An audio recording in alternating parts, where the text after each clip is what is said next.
चीनी, जिस गन्ने से गुड़ इतना काला होता है उसकी चीनी इतनी सफेद कैसे हो गई? केमिकल्स उसमें डाले जाते हैं। और मैं एक चीनी मिल के अधिकारी जो मैनेजर है, मैं उनकी बात आपको बता रहा हूं। उन्होंने कहा कि मुझे लगभग 12 साल हो गए चीनी मिल में काम करते हुए, और जब से मैंने काम करना शुरू कर दिया चीनी मिल में, तभी से मैंने घर में चीनी लाना ही बंद कर दिया। मैं तब से अपने बच्चों को चीनी खिलाता ही नहीं हूं, जबकि नौकरी से सैलरी वहीं से मिलती है, मगर चीनी नहीं। मैंने कहा कि आखिर कौन सी घटना घटी जिसके कारण से आपने ऐसा किया? तो उन्होंने बताया एक छोटी सी घटना कि चीनी मिल में जो ये पानी निकलता है ना, चीनी के बनने के बाद उस प्रोसेसिंग में जो पानी निकलता है, उस पानी में वो सारा केमिकल भी मिक्स रहता है, और उस पानी को चीनी मिल वाले लोग अक्सर एक टंकी में जमा करके रखते हैं। ये सभी चीनी मिल वालों के पास में होता है, आप भी कभी जाएंगे तो आपको भी पता चलेगा। वो टंकी में वो पानी रखा जाता है, लेकिन रोज रोज प्रोसेसिंग हो रहा है, रोज चीनी बन रही है, रोज बहुत सारा पानी आ रहा है, तो आखिर कब तक?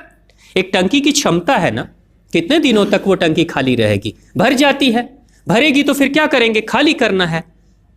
तो क्या किया था चीनी मिल के लोगों ने? सोचा कि छोड़ो ना, अब कहाँ जाएंगे उसको फेंकने के लिए कहीं दूर, क्योंकि अब उतनी बड़ी टंकी जिसमें हजारों गैलन पानी है, उसके लिए ट्रांसपोर्ट में कितना खर्च आएगा, तो बेहतर होगा रात के अंधेरे में कहीं खेत में डाल देते हैं।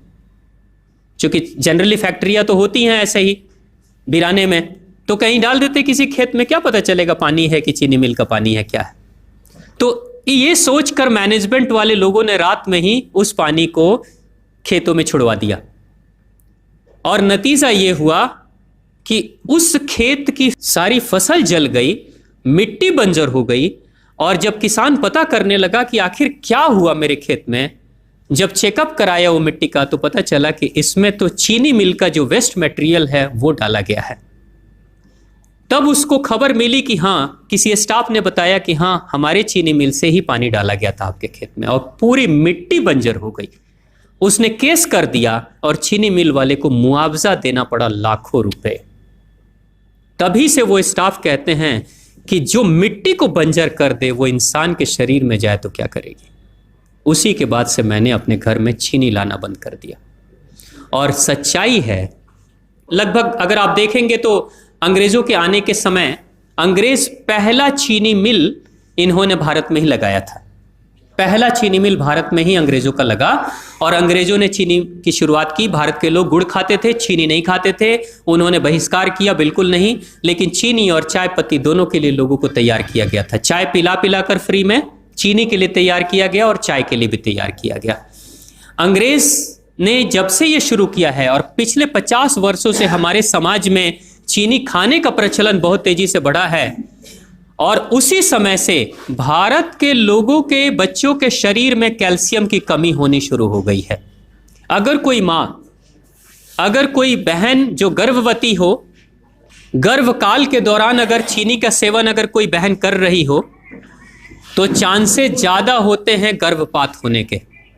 कोई माँ अगर बच्चे के जन्म से पहले 1 साल पहले से ही चीनी छोड़ दे और सामान्य भोजन करे, अपना ही दूध बच्चे को पिलाए, और कम से कम 5 साल तक बच्चे को चीनी ना खिलाए, खुद को चीनी ना खिलाए, उस बच्चे को कभी भी ऑस्टियोपोरोसिस की समस्या नहीं हो सकती। कैल्शियम की कमी उसके शरीर में कभी नहीं होगी। चीनी जब जाती है आपके शरीर में, तो बाहर जब निकलती है तो अकेले नहीं निकलती, कैल्शियम लेकर निकलती है। चीनी कैल्शियम लेकर निकलती है, हड्डियों को गलाकर निकलती है। और जिसके शरीर में कैल्शियम की कमी हो जाती है, उसके शरीर में मैग्नीशियम, पोटेशियम, आयरन सबकी कमी हो जाती है। कैल्शियम वो तत्व है कि जिसके शरीर में कम हो जाए, सारे तत्व कम हो जाएंगे, और कैल्शियम की कीमत पे चीनी हम खाते हैं। भारत, पाकिस्तान, बांग्लादेश, नेपाल, ऐसे कुछ देशों के अलावा दुनिया के बहुत सारे ऐसे राष्ट्र हैं जहां चीनी का इस्तेमाल ही नहीं होता। आज भी चीनी खाते नहीं, बहुत सारे देश नहीं खाते बिल्कुल। आप गुड़ खाया करिए, वो ज्यादा बेहतर है, चीनी को छोड़िए।